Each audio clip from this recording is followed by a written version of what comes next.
มื้อนี้ท่านหมอกะสิมาเว้าเกี่ยวกับพยาธิที่ว่าเฮากำลังพบอยู่บ้านเฮาปัจจุบันก็คือพยาธิหมากสุกหมากไซเนาะสำหรับปี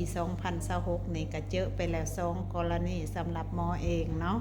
สำหรับพยาธิหมากสุกหมากไซนี่ศัพท์แพทย์เฮาก็เอิ้นว่าชิคเก้นพ็อกเนาะแล้วเฮามาเบิ่งนํกันเนาะว่าพยาธินี่มันสามารถเฮ็ดให้เป็นหยังแน่เนาะและเฮาสามารถติดเชื้ออีกได้บ่เนาะไปฟังนํกันเลยเนาะก็เป็นพยาธิที่ว่ามีมาหลายปีมาแล้วเนาะแต่ว่าพยาธิตัวนี้ก็สามารถป้องกันได้ด้วยวัคซีนเนาะเฮามาสังเกตเบิ่งมาในระยะนี้เนาะ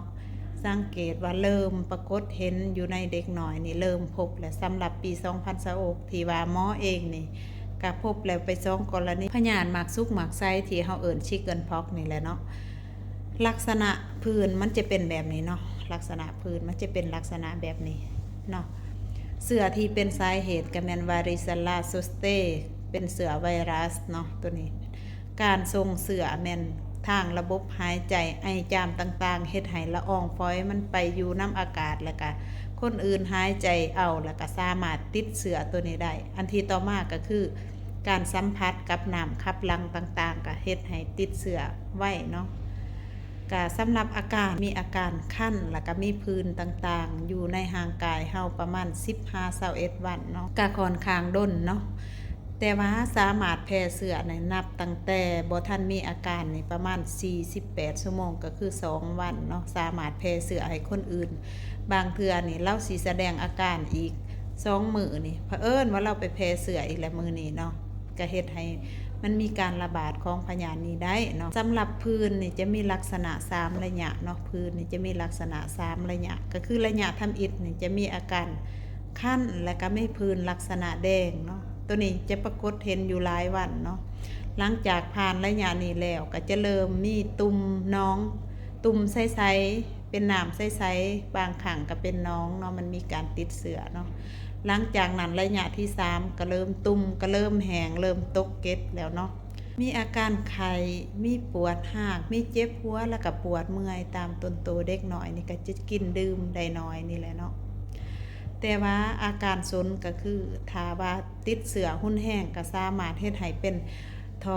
องอักเสบปอดอักเสบเยื่อหุ้มสมองได้นะการปิ้นปัวกับตามอาการเนาะเป็นพยาธิที่เฮาสามารถป้องกันได้เนาะอันที่1ก็คือวัคซีนอันที่ต่อมาก็คือถ้าเด็กน้อยที่อยู่ในวัยเข้าโรงเรียนถ้าว่าเขามีปัญหาเรื่องพยาธินี้แล้วแน่นอนก็ต้องได้ให้เขาเจ้าพักผ่อนอยู่เฮือนก่อนเนาะเพราะว่าพยาธิอันนี้เวลาเป็นแล้วมันสิมีอาการเมื่อยอ่อนเพลียเด็กน้อยบางคนมันก็กินดื่มบ่ได้เนาะเฮ็ดให้มีภาวะขาดน้ำต่างๆอันที่2มาก็เพื่อป้องกันบ่ให้ไประบาดใส่ผู้อื่นเนาะสมมุติว่าผู้นี้เศร้าแล้วแต่ว่า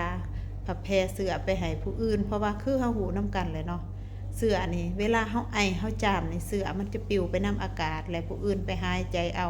แล้วก็ติดเสื้อเข้าไปก็แต่สำหรับผู้ที่เป็นแล้วเนาะถามว่าผู้ที่เป็นแล้วสามารถเป็นอีกได้บ่สำหรับผู้ที่เป็นแล้วหรือผู้ที่ได้ซักยาวัคซีนนี่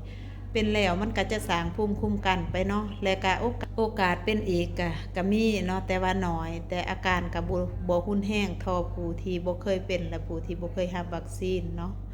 เพราะฉะนั้นอย่าลืมเด้อในระยะนี้ช่วยการป้องกันเด้อบรรดาทานหากเกตเห็นลูกหลานของทานมีปัญหามีพื้นมีตุ่มน้ำใสๆลักษณะนี้ก็แนะนำให้ไปกวดอยู่สถานที่บริการเพื่อบ่งมติชัดเจนว่องไวแล้วก็ปิ้นปัวให้ท่านการเนาะเพื่อบ่ให้เสือไปแตะต้องอวัยวะอื่นเนาะก็คือท่านหมอแนะนำในระยะต้นๆนี้แล้วเนาะสำหรับคลิปนี้ก็สิมาแนะนำสั้นๆคือแนวนั้นเนาะถ้าทานสนใจหรือเห็นว่าคลิปนี้มีประโยชน์สามารถกดให้กำลังใจทานหมอได้เด้อกดไลค์กดแชร์กดหัวใจกดติดตามให้เด้อเพื่อแจ้งเตือนคลิปใหม่ๆ